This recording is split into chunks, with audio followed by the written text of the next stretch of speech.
Hello friends, मैं अभिमन्यु आप सभी का स्वागत करता हूं अपने YouTube channel IAS PCS academy में।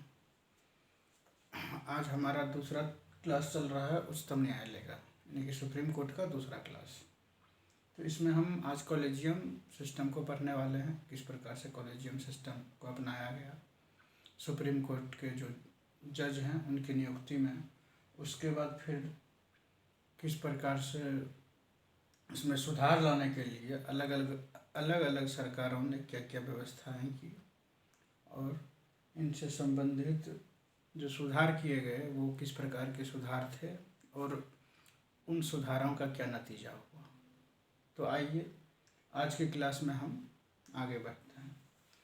तो इसमें जो है कॉलेजियम सिस्टम, कॉलेजियम प्रणाली जिसे बोलते हैं, तो कॉलेजियम प्रणाली में सबसे पहले तो 1993 तक, 93 से पहले तक कॉलेजियम सिस्टम नहीं था। उस अन्य प्रकार से जजों की नियुक्ति की जाती थी, जो कि पिछले क्लास में हमने पढ़ा।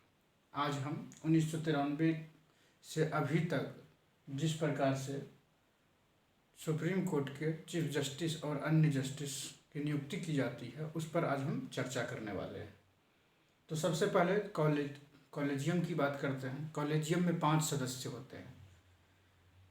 पहले सदस्य जो कि सुप्रीम कोर्ट के चीफ जस्टिस होते हैं, यानी कि CJI chief justice of India, वो अध्यक्ष होते हैं कॉलेजियम के। और उनके अलावा 4 अन्य जो सबसे सीनियर जज हैं, यानी कि senior most जजेज, 4 senior most जजेज, CJI plus 4 senior most जजेज। तो यह है कॉलेजियम की एक तरह से। कॉलेजियम की सदस्य 5 होते हैं, पाँचों के 5 जस्टिस हैं, यानी कि सुप्रीम कोर्ट के जज हैं। तो कॉलेजियम की जो सिफारिश की जाती है, सबसे पहले तो किसी का नाम आएगा कि इस व्यक्ति को सुप्रीम कोर्ट में जज बनाया जाएगा।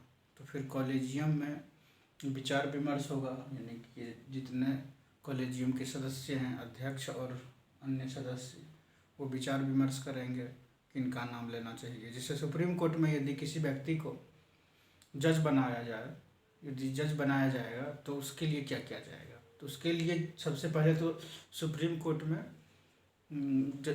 जज बनने की जो योग्यता है, 5 साल वो हाई कोर्ट में जज रह चुके हों या 10 साल से वो अधिवक्ता रहे हों।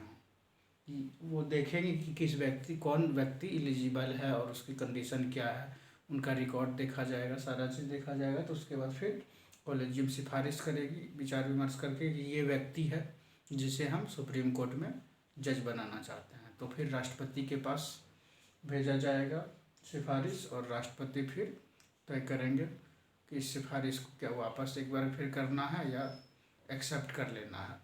एक बार वापस किया जा सकता है राष्ट्रपति के द्वारा। कॉलेजियम की जो सिफारिश होती है उसे राष्ट्रपति के द्वारा एक बार विमर्श के लिए लौटाया जा सकता है, और फिर दोबारा नहीं लौटाया जा सकता। यदि दोबारा कॉलेजियम उसी का नाम भेजती है तो समझा जाएगा कि यदि राष्ट्रपति वापस करना चाहे भी तो नहीं कर सकती। फिर वर्तमान समय में जो है सुप्रीम कोर्ट के जजेज जो हैं, सुप्रीम कोर्ट में जो न्यायाधीश हैं, उनकी नियुक्ति इसी प्रकार से, यानी कि कॉलेजियम से ही होती है। फिर इसमें कुछ सुधार करने के लिए अलग अलग सरकारों ने अलग अलग कदम उठाए। सबसे पहले तो 2000 ईस्वी में, जिस समय हमारे देश के प्रधानमंत्री थे अटल बिहारी वाजपेयी, उस समय M.N. वेंकट चलैया के अध्यक्षता में संविधान समीक्षा आयोग का गठन किया। संविधान समीक्षा आयोग इसमें गठन किया गया। इसके बहुत सारे सिफारिश थे संविधान में संशोधन से संबंधित, कौन कौन सी बातें हैं जिसे कि संशोधित की जानी चाहिए। तो इसमें मुख्य बात जो था, मतलब उच्चतम न्यायालय से संबंधित, कि उच्चतम न्यायालय में जो जज की अपॉइंटमेंट होती है उस विधि में परिवर्तन किया जाए, क्योंकि इसमें जो जज की नियुक्ति की जाती है वो जजों के द्वारा ही की जाती है। मतलब ये एक तरह से विरोधाभास है नेचुरल जस्टिस का कि जज मतलब सुप्रीम कोर्ट के जो जज हैं वही डिसाइड करते हैं कि जज अगले चीफ जस्टिस ऑफ इंडिया कौन होंगे या हाई कोर्ट या सुप्रीम कोर्ट में जज कौन होंगे। तो ऐसा नहीं होना चाहिए, ये नेचुरल जस्टिस का उल्लंघन करता है। तो इस कारण से इन्होंने एक अलग नियुक्ति प्रक्रिया इन्होंने बताई जो कि है कॉलेजियम के स्थान पर न्यायिक नियुक्ति आयोग बनाने का इन्होंने सिफारिश की। फिर 2013 में, ये तो एक हो गया, फिर दूसरा 2013 में 120वां संविधान संशोधन लाया गया जिसमें कि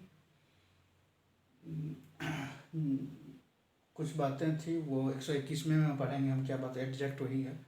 120वां संविधान संशोधन लाया गया जिसमें जो कि लोकसभा में पास नहीं हो पाया, लोकसभा में पास नहीं हुआ तो उस कारण से वो नहीं हो पाया। और सरकार उसके बाद 2013 के बाद 14 में सरकार बदल जाती है, तो उस कारण से फिर से जब दूसरी सरकार आई 2014 अगस्त 2014 में जो दूसरी सरकार थी वो 121वां संविधान संशोधन, उसी संविधान संशोधन को जो सब बातें उसमें लिखी हुई थी उसी संविधान संशोधन को 121वां संशोधन बनाकर लाया गया और जो कि दोनों सदनों के द्वारा पारित कर दिया गया तुरंत, क्योंकि मेजोरिटी थी पूरी।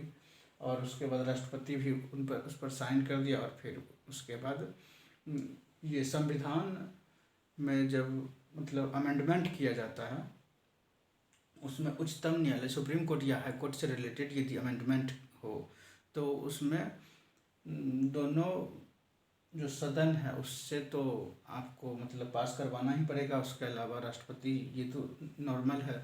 उसके अलावा जो 50% स्टेट्स हैं, यानी कि अभी के समय में मतलब जितने भी स्टेट हैं उसमें से आधे स्टेट्स का एक तरह से इसमें समर्थन हो तभी वह एक तरह से संविधान संशोधन माना जाएगा। तो यह काम पास हो गया। उसके बाद नेशनल जजेज अपॉइंटमेंट कमीशन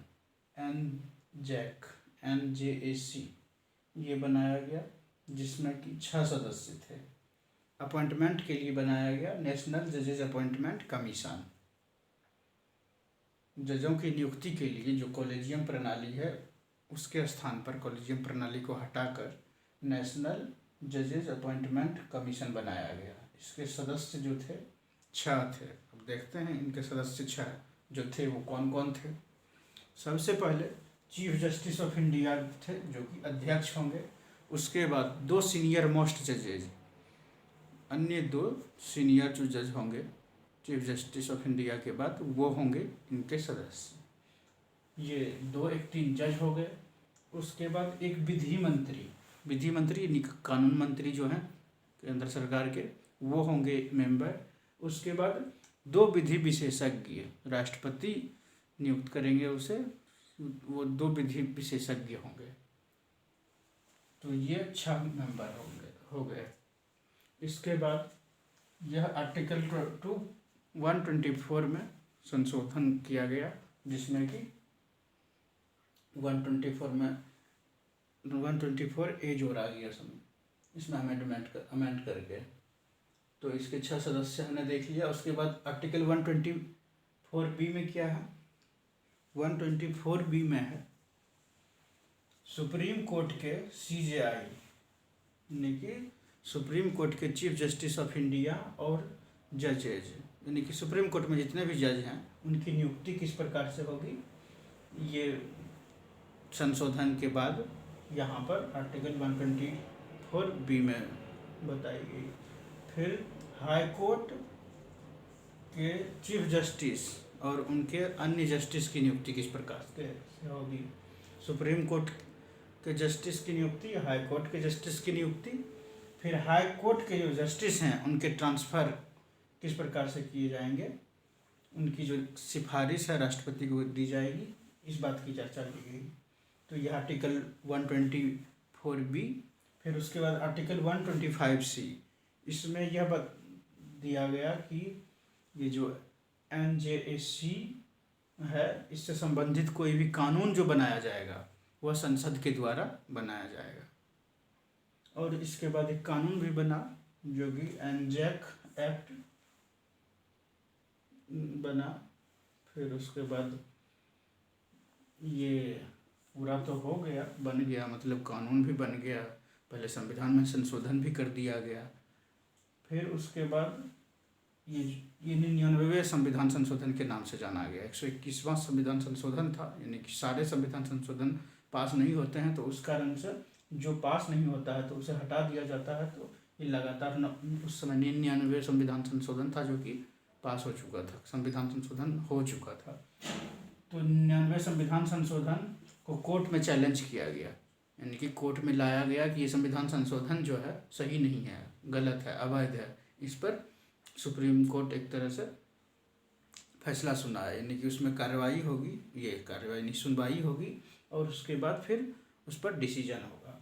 तो 5 न्यायाधीशों की पीठ, संविधान पीठ बनाई गई। संविधान पीठ में कम से कम 5 न्यायाधीश होते हैं, 5, 7, 9, 13, सबसे बड़ी अब तक में 13 न्यायाधीश की पीठ रह चुकी है, जो कि केशवानंद भारती का जो मामला है 1973 का, उसमें है। ये 5 न्यायाधीश की पीठ ने इसे निरस्त कर दिया। निरस्त कर दिया, क्यों निरस्त कर दिया? इसमें कुछ कुछ बातें हैं जो कि उससे कुछ मतलब सुप्रीम कोर्ट को लगा कि ये सही नहीं है। तो वो कौन सी बातें थी? इसमें एक महत्वपूर्ण बात यह थी कि यदि किसी व्यक्ति को जज बनाना हो, यानी कि उनका अपॉइंटमेंट करना हो, तो उसके लिए ये एनजैक जो है, यानी कि टोटल 6 सदस्य जिसके हैं, उसमें से वो एनजैक यदि किसी का नाम भेजती है राष्ट्रपति के पास कि इनकी नियुक्ति करना है, तो फिर राष्ट्रपति यदि चाहे, राष्ट्रपति को यदि लगता है कि यह व्यक्ति जज बनने के योग्य नहीं है, तो उस कारण से वो फिर वापस उस सिफारिश को भेजते हैं कि आप इस पर फिर से विचार कीजिए। और यदि ऐसा करता है तो फिर यदि दोबारा इस एनजैक को यदि राष्ट्रपति के पास नाम भेजना होगा, तो उस सिचुएशन में इस कानून में बताया गया, ये बाद में कानून बनाया, एक कानून बना था एनजैक एक्ट। उसमें बताया गया कि ये सबसे पहले तो ये 3-3-6 टोटल मिला के मेंबर हैं, तो इसमें बहुमत से भेजा जाएगा, यानी कि 3-3-6 बराबर हो गया, यानी कि 4 मेंबर यदि उनके सपोर्ट में होंगे, किसी व्यक्ति के सपोर्ट में, तो फिर वह आगे नाम जाएगा। और फिर दोबारा यदि इस तरह की प्रोसेस होगी, यानी कि राष्ट्रपति वापस पुनर्विचार के लिए भेजेंगे, तो दोबारा पूरे मतलब 6 के 6 सदस्य को एग्री होना पड़ेगा। यहीं पर सुप्रीम कोर्ट ने इसी को बेस बनाते हुए इसे निरस्त कर दिया, क्योंकि 6 का 6 व्यक्ति तो इस पर मतलब सहमत नहीं हो सकता, क्योंकि एक विधि मंत्री है जो कि सरकार का मतलब आदमी होता है, मंत्री है तो सरकार ही का ही हुआ। तो इस कारण से इस संविधान संशोधन को और इसके साथ साथ जो कानून बनाया गया था नेशनल जजेज अपॉइंटमेंट कमीशन, उस कमीशन जज के अपॉइंटमेंट से संबंधित, तो उसे निरस्त कर दिया। तो हमने आज देखा उच्चतम न्यायालय और उसके कॉलेजियम, और उसके अलावा उसके बाद फिर एनजैक किस प्रकार से बना और उसे किस प्रकार से निरस्त किया। तो आज की क्लास यहीं पर समाप्त होती है। कैसा लगा ये क्लास कमेंट करके अवश्य बताएं। Thank you.